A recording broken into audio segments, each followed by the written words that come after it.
రాయలసీమ స్టైల్లో ఉన్నటువంటి చుక్కల చారు, అదే చింతపండు పచ్చడి. ఈ రెండు రెసిపీ. జ్వరమొచ్చి నోరంతా చేదు చేదు అవుతుంటే, జ్వరమొచ్చి నోరంతా చేదు చేదు అవుతుంటే, పచ్చడి నూరుకుందమని చింతపండు కొనబోతే, పచ్చడి నూరుకుందమని చింతపండు కొనబోతే, చింతపండు ధర చూడు నాగులో నాగన్న చింత.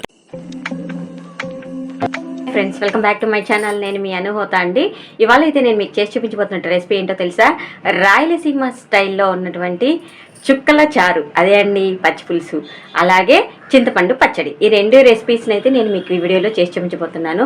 నేను చేసిన ఈ రెసిపీస్ కనుక మీకు నచ్చినట్టయితే, మీరు ఆ పచ్చడి మరియు ఆ చుక్కల చారు అనబడే పచ్చి పులుసుని కనుక మీరు తిన్నట్టయితే నాకు కామెంట్ రూపంలో కామెంట్ అయితే చేయండి. లేదా తినుంటే ఎస్ అని, తినకపోతే నో అనైనా సరే మీరు కామెంట్ అయితే చేయండి. ఓకేనా ఫ్రెండ్స్? ఓకే రండి, ఇప్పుడు మనం రాయలసీమ చుక్కల చారు లేదా చింతపండు మరియు చింతపండు పచ్చడికి కావాల్సిన పదార్థాలు ఏంటో చూసేద్దాం. దీనికి చాలా తక్కువ ఇంగ్రీడియంట్సే కావాలండి, ఎక్కువ ఏం అవసరం లేదు. ఇది కూడా మనం ఎక్కడైనా బావిల దగ్గర పనులకి వెళ్ళినప్పుడు, అలాంటప్పుడు ఎమర్జెన్సీస్లో మనకు కూరలు అవి నిండుకున్నప్పుడైతే ఇలా మా అమ్మమ్మ వాళ్ళైతే చేసి తినేవారట. పనికి వెళ్ళినప్పుడు మేము కూడా మా అమ్మమ్మ వారి ఊరికి వెళ్ళినప్పుడైతే మా అత్తయ్య అయితే మాకు అప్పుడప్పుడు చేసి పెట్టేది. నాకైతే చాలా ఇష్టం. ఇప్పుడు ఇవన్నీ తినేవాళ్ళు లేరండి. సో అందులోనూ పులుపు తింటే గ్యాస్ట్రిక్ వచ్చేస్తుంది అన్న ఫీలింగ్ ఉండడం వల్ల ఇలాంటి వాటిని అన్ని అవాయిడ్ చేస్తూ ఉంటారు. సో నేనైతే ఇవాళ ఎలాగైనా సరే చేసుకు తినాలని చెప్పి ఫిక్స్ అయిపోయాను. దీని మీద ఒక సాంగ్ కూడా ఉందండి. ఆ సాంగ్ ఏంటంటే, మేము చిన్నప్పుడు సరదాగా పాడుకునే వాళ్ళం, అలాగే స్కూల్స్లో కూడా ప్రోగ్రామ్స్లో వేసేవాళ్ళం అనమాట. అదేంటంటే, ఏం తినేటట్టు లేదు, ఏం కొనేటట్టు లేదు, ఏం తినేటట్టు లేదు, ఏం కొనేటట్టు లేదు, ధరలెట్ట మండిపోయే నాగులో నాగన్న, ధరల మీద మన్ను పోయే నాగులో నాగన్న అంటూ ఈ పాటను పాడుకుంటూ ఇలా ఈ పచ్చడిని అయితే చేసుకు తినేవారనమాట. జ్వరమొచ్చి నోరంతా చేదు చేదు అవుతుంటే, జ్వరమొచ్చి నోరంతా చేదు చేదు అవుతుంటే, పచ్చడి నూరుకుందమని చింతపండు కొనబోతే, పచ్చడి నూరుకుందమని చింతపండు కొనబోతే, చింతపండు ధర చూడు నాగులో నాగన్న, చింతపండు ధర చూడు నాగులో నాగన్న. సో అప్పుడు జ్వరం వచ్చినా, ఏదైనా మనకు నోరు ఏదో ఒకటి తినాలి అనిపించినప్పుడైతే ఇలాంటి పచ్చళ్ళు అయితే చేసుకు తినేవాళ్ళు. ఈ సాంగ్ ఇంకా చాలా పెద్దదండి, ఎప్పుడో చిన్నప్పటిది కదా మర్చిపోయాను, కాస్త మాత్రమే గుర్తున్నది. ఓకే, ఇప్పుడైతే మనం ఈ కావాల్సిన పదార్థాలు ఏంటో చూసేద్దాం. సో ఎండుమిర్చి, చింతపండు, జీలకర్ర, ధనియాలు, కరివేపాకు, రుచికి తగినంత ఉప్పు, కొత్తిమీర, చిన్నగా తరిగిన ఉల్లిపాయలు, అలాగే పెద్దగా తరిగిన ఉల్లిపాయలు.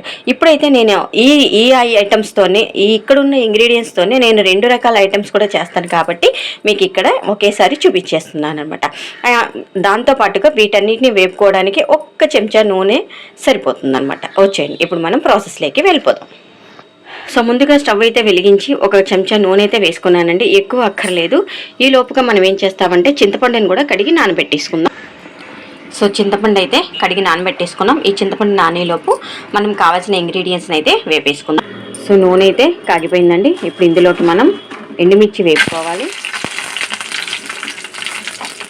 అలాగే కరివేపాకు వేగిపోయాయండి. ఇప్పుడు మనం తీసి పక్కన ఉంచుకుందాం. కొంతమంది అయితే ఇందులో వెల్లుల్లిపాయలు కూడా వేసుకుంటారండి. ఇష్టం ఉన్న వాళ్ళు అయితే వేసుకోవచ్చు, ఇష్టం లేని వాళ్ళు తీసేయచ్చు. సో నేనైతే వేస్తాను, అందుకే మీకు చూపించలేదు. నేను పచ్చి పులుసు కొంచెమే వేస్తున్నాను కాబట్టి 2 వెల్లుల్లిపాయ రెబ్బలు మాత్రమే వేసానండి. జస్ట్ అలా నూనెలో వేపేసుకుంటే సరిపోతుంది. సో వేపేసుకొని పక్కకు పెట్టేసుకుందాం. అదే నూనెలో ఇప్పుడు ధనియాలు, జీలకర్ర కూడా వేసేద్దాం. చేద్దామంటే చింతపండుని పిసికి గుజ్జు అయితే తీసేసుకుందాం. ఇది పచ్చి పులుసు కోసం అండి. అలాగే కాస్త చింతపండు అయితే నేను తీసి పక్కన ఉంచాను, ఇది పచ్చడి కోసం. సో మనం ఇందులో గుజ్జు తీసేసుకుందాం. గుజ్జు తీసి వాటర్ని అయితే ఫిల్టర్ చేసి పక్కన ఉంచుకుందాం. చింతపండు నీరు అయితే మనకి ఇప్పుడు రెడీ అయిపోయిందండి. ఇందులో మనం రుచికి తగినంత ఉప్పు, కారం అవన్నీ కలుపుకోవాలి. అవన్నీ నేను ఏం చేస్తానంటే, ఇక్కడ ఆల్రెడీ మనం పోపు వేయించి ఉంచుకున్నాం కదండి, ఈ పోపునైతే మనం అందులో మిక్స్ చేయాలి. మామూలుగా అయితే ఇలా చేత్తోనే పిసుకుతారండి, నాకు చేత్తో పిసికితే మంట వస్తుంది. అందుకని నేనేం చేస్తానంటే కాస్త రోట్లో దంచాక అప్పుడు అందులో కలుపుతాను అనమాట. రండి, ఇప్పుడు మనం రోట్లో మనం రెడీ చేసి ఉంచుకున్నటువంటి వెల్లుల్లిపాయలు, కరివేపాకు, ఎండుమిర్చి, ఉప్పు వేసేసాం. దీన్ని ఇప్పుడు మనం దంచేద్దాం.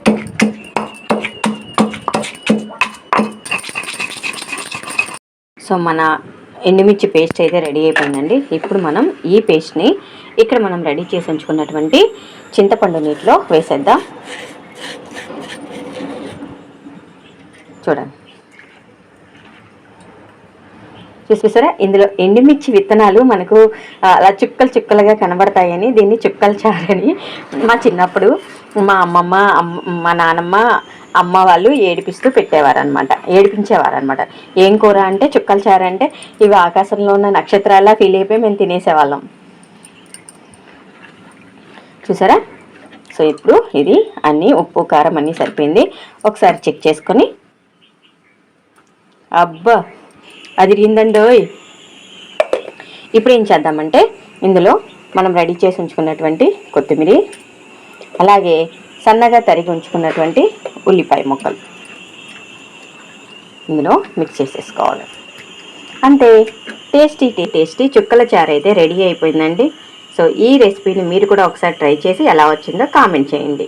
ఓకేనా. కొంతమంది దీంట్లో బెల్లం అంటే ఇటు సైడ్ మన సైడ్ కోనసీమ సైడ్ అయితే కలుపుతారండి, రాయలసీమ సైడ్ అయితే కలపరు. మీకు ఒకవేళ బెల్లం ఇష్టమైతే ఇందులో మీరు బెల్లం కూడా కలుపుకోవచ్చు అనమాట. అలాగే నెక్స్ట్ ఇప్పుడు చింతపండు పచ్చడి చూసేద్దాం. సో ఇక్కడ మనం ఇదే రోట్లోనే మనం ముందుగా రెడీ చేసి ఉంచుకున్నటువంటి పోపు వేసేసుకుందాం. ఇప్పుడైతే మనం చింతకాయ పచ్చడి అయితే చేసేసుకుందాం. సో ఆ చింతకాయ పచ్చడికి ఎలా చేయాలో చూసేద్దాం. ముందుగా అయితే ఇప్పుడు మనము ఇందులో పోపులన్నీ వేసేసుకున్నామండి. చిన్న రోల్లో చేస్తానని తెలుసు కదా, ఇటువంటి చిన్న రోలు. ఇందులో ఆల్రెడీ మనము రెడీ చేసి వేయించి ఉంచుకున్నటువంటి ధనియాలు, ఎండుమిర్చి, జీలకర్ర, వెల్లుల్లిపాయలు వేసేసాను. వెల్లుల్లిపాయ మీ ఆప్షనల్ అండి, ఇష్టమైతే వేసుకోవచ్చు, లేదంటే లేదు. సో ఇప్పుడు మనం దంచేసుకుందాం. ఈ పోపులన్నీ దంచిన తర్వాత అప్పుడు మనం చింతపండు అయితే వేయాలి. సో సగం అయితే మెదిగాయండి. చూసారా, ఇది చిన్న రోల్ కాబట్టి కాస్త ఇబ్బంది అవుతుంది. ఇప్పుడు ఇందులోకి ఉప్పు, రుచికి తగినంత ఉప్పు కూడా వేసేస్తున్నాను. కొత్తిమీర పెట్టి వేసుకుందాం. ఓకే, ఇందాక మనం ఆల్రెడీ చింతపండులో నీరు తీసాం కదా, ఆ నీరుని కాస్త వేసుకుందాం.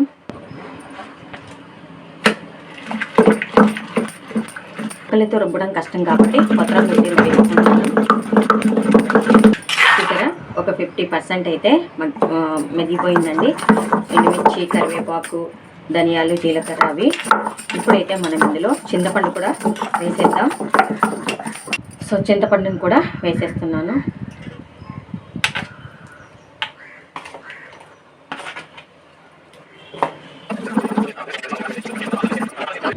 ఇప్పుడైతే మనకు చాలా వరకు మెదిగిపోయిందండి. సో మనం ఇక్కడ ఆల్రెడీ రెడీ చేసి ఉంచుకున్నటువంటి ఉల్లిపాయ ముక్కల్ని ఇందులో వేసేద్దాం.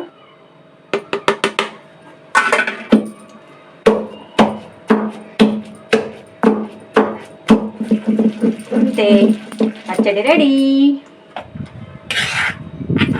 ఉల్లిపాయ ముక్కలు బాగా మెత్తగా అయితే రుబ్బకూడదండి, అలా కచ్చా పచ్చాగానే ఉండాలి. సో ఇప్పుడు మనం దంచుకున్న ఈ పచ్చడి అసలు స్మెల్ చూస్తుంటేనే నాకైతే నోరు ఊరిపోతుంది.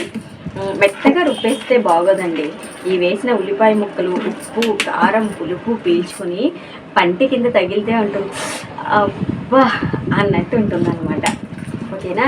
ఇవాళ ఇంట్లో ఎవరు లేరండి, మా వారు ఊరెళ్ళడం వల్ల నేను ప్రయోగాలన్నీ చేసేసుకుంటున్నాను అనమాట. రాయలసీమ ప్రయోగాలన్నీ. ఇద్దరు ఉన్నప్పుడైతే మా వారికి అంతగా ఇవన్నీ ఇష్టం ఉండదన్నమాట. పాతకాలం పులుపుతో చేసినవి ఏవి మా వారికి అంతగా ఇష్టం ఉండదు. అందువల్ల ఆయన ఉన్నప్పుడైతే నేను చెయ్యను. ఆయన ఎక్కడైనా ఊరెళ్ళినప్పుడు లేదా ఏదైనా పని మీద భోజనానికి రారు అన్నప్పుడు నేను ఇలాంటి ప్రయోగాలు అయితే చేస్తూ ఉంటాను అన్నమాట. ఓకేనా. సో మన పచ్చడి అయితే రెడీ అయిపోయింది. ఇప్పుడు మనం సర్వింగ్ బౌల్లోకి తీసేసుకొని దీన్ని అయితే నేను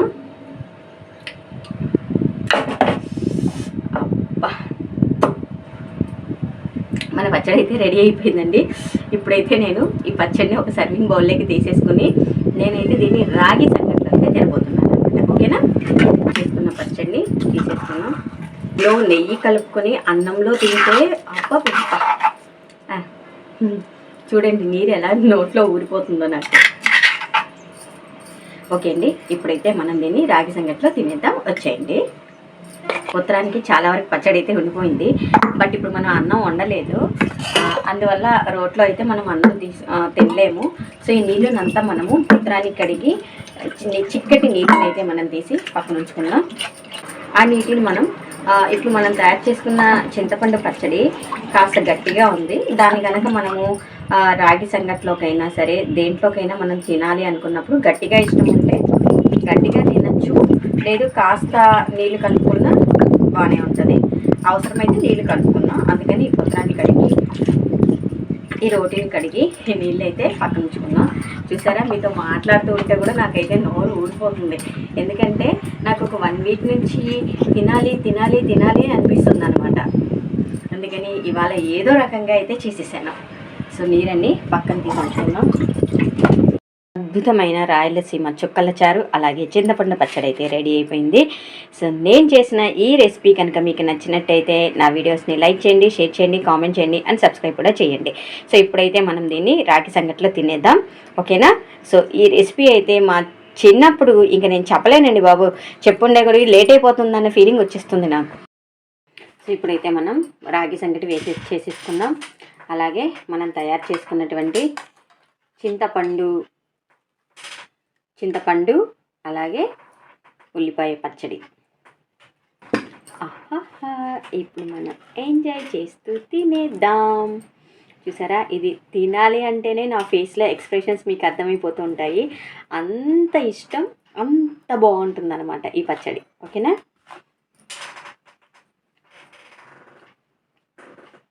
ఓకే, బాయ్. ఉల్లిపాయలు అలా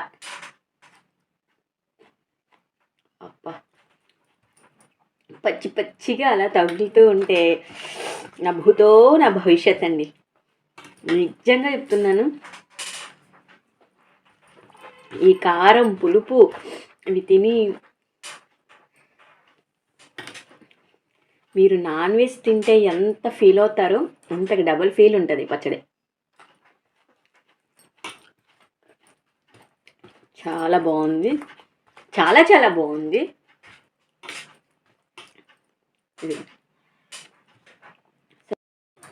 మర్చిపోయానండి, పచ్చి పులుసు కూడా తిని చూపించాలి కదా మీకు. ఇదిగోండి మన రెడీ చేసి ఉంచుకున్నటువంటి పచ్చి పులుసు. ఇది కూడా మనము రాగి సంగట్లో తినచ్చు. అది చాలా మనం చారులా ఉంటుంది కదా, అప్పుడు ఇందులో వేసుకొని మనం మిక్స్ చేసుకుంటే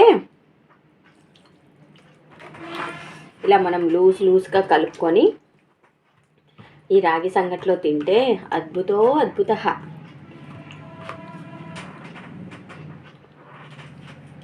ఇందులో కూడా అన్నీ కరెక్ట్గా సరిపోయాయండి. పచ్చళ్ళలో అయితే ముద్దగా ఉంటుంది, ఇది కొంచెం మనకు చారులా ఉంటుంది కాబట్టి కొంచెం లూజ్గా అయితే కలుపుకోవాలి. నేను చేసిన ఈ 2 రెసిపీస్, ఈ 2 వెరైటీస్ కనుక మీకు నచ్చినట్టయితే నా వీడియోస్ని లైక్ చేయండి, షేర్ చేయండి, కామెంట్ చేయండి అండ్ సబ్స్క్రైబ్ కూడా చేయండి, ఓకేనా ఫ్రెండ్స్? నేను చేసిన రెసిపీస్ కనుక మీకు నచ్చినట్టయితే నా వీడియోస్ని లైక్ చేయండి, షేర్ చేయండి, కామెంట్ చేయండి అండ్ సబ్స్క్రైబ్ కూడా చేయండి, ఓకేనా friends? Thank you for watching friends, bye.